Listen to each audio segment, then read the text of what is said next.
La nuit, mes frères, est faite pour dormir, mais priez toujours avant de dormir. Alléluia. Priez toujours avant de dormir, à moins que tu aies prié toute la journée et tu dois te reposer la nuit. Mais si tu as eu une journée normale, mes frères, priez toujours avant de dormir. Je viens d'avoir une expérience qui a conforté ma position. Dernièrement, j'avais prêché et j'étais rentré à la maison très tard. Parce que des fois, je quitte ici à 22h, mes frères. Alors, j'étais arrivé à la maison, je crois, à 22h30. Alors, j'étais fatigué, je me suis dit, je vais me reposer et je prierai vers 2h, 3h, mais je me repose un peu. Je n'avais pas respecté mon programme de prier avant de dormir. J'ai dit non, je suis vraiment fatigué, je vais dormir et 2h, 3h, je vais me réveiller pour prier. Et qu'est-ce qui se passe? Notre fille, la cadette, se réveille et vient frapper à notre porte. Qu'est-ce qu'il y a? Oh, j'ai entendu une voix. Où? Une voix dans ma chambre. Oh, qu'est-ce que la voix? Non, la voix chuchotait. Et j'ai cru que c'était ma grande sœur, mais je l'ai réveillée, c'était pas elle. Mais j'ai entendu. Et moi, je ne néglige jamais ce que mes enfants me disent. Beaucoup de parents sont tout le temps philosophes, même dans les choses spirituelles. Ton enfant est en train de vivre une vraie expérience. Toi, tu expliques tout scientifiquement. C'est les dessins animés que tu avais vus. C'est le dessin animé. Papa, prie Dieu. Peut-être c'est pas le dessin animé. Et puis quand elle me parle, je me rends compte par le Saint-Esprit qu'elle a vécu une expérience, une attaque de l'ennemi. Et puis je prie pour elle, je la rassure, je lui prêche la foi, et puis elle s'endort. Et puis quand je rentre dans ma chambre, je commence maintenant à prier pour la nuit. Et je prie, et puis je m'endors. Vous savez ce que j'ai vu? J'ai vu dans cette nuit-là que je dormais, mais je dormais dehors. J'étais comme dans un jardin, et je dormais. Et j'étais étonné. Oh, mais comment je dors? Les gens passent. Les gens passaient. C'est comme si je dormais dehors. Et puis j'ai dit non. Et puis j'ai vu, j'ai refusé ça. Et puis je suis allé maintenant dans la maison.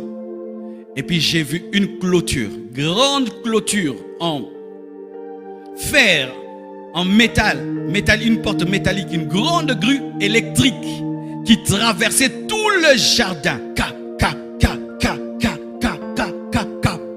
Et ça bloquait. Et puis Dieu m'a dit, c'est ce qui arrive. Quand tu pries, tu scelles ta maison. Vous fermez les portes physiques de vos maisons. Est-ce que vous fermez les portes spirituelles? Tu es toujours, papa, celui qui dit, est-ce que tu as fermé la porte? Tu vérifies toujours les portes. Tu vérifies si c'est fermé. Est-ce que tu vérifies que les portes sont fermées spirituellement? S'il y a des voleurs physiques, il y a des voleurs spirituels. Ah oui, mes frères, le monde spirituel existe. Le monde spirituel existe. Vous fermez les portes de vos maisons. Vous fermez les portes de vos chambres. Est-ce que vous fermez les portes spirituelles de vos maisons, de vos enfants, de vos chambres? Chaque fois que je dois dormir, je scelle ma maison. Je scelle l'église de l'Imité. Je scelle toute la communauté compassion. Je scelle tous les noyaux compassion dans le monde. Je scelle le quartier. C'est ce que je fais toujours. Pourquoi? Je suis le surveillant. Je suis la sentinelle.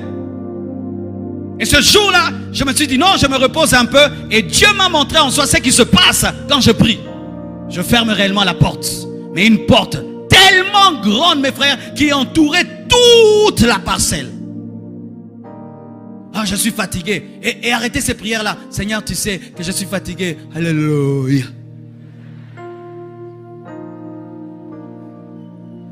Alléluia. Arrêtez ces choses-là de prier endormi. Non. Parce que quand tu es endormi, tu peux croire que la porte de la cuisine est fermée alors que c'est seulement la porte du salon. Et quand tu pries endormi, tu ne vas pas bien fermer les portes.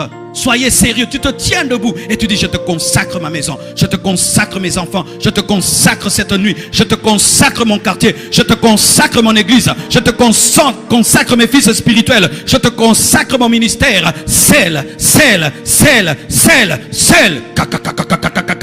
Boum. Boum. Et quand Dieu ferme, personne ne peut ouvrir. Quand Dieu ferme, personne ne peut ouvrir. Regardez Jésus. Jésus priait souvent toute la nuit. Toute la nuit. Toute la nuit. La Bible dit cela. Prenez le verset. La Bible dit ceci. Dans Luc 6, verset 12. En ce temps-là, Jésus se rendit sur la montagne pour prier. Il passa toute la nuit à prier. Il passa toute la nuit à prier. Jésus faisait souvent des veillées. Des veillées. Mais toi, tu n'arrives pas même à prier 1 heure avant de t'endormir. Mais Jésus priait souvent toute la nuit. Alléluia.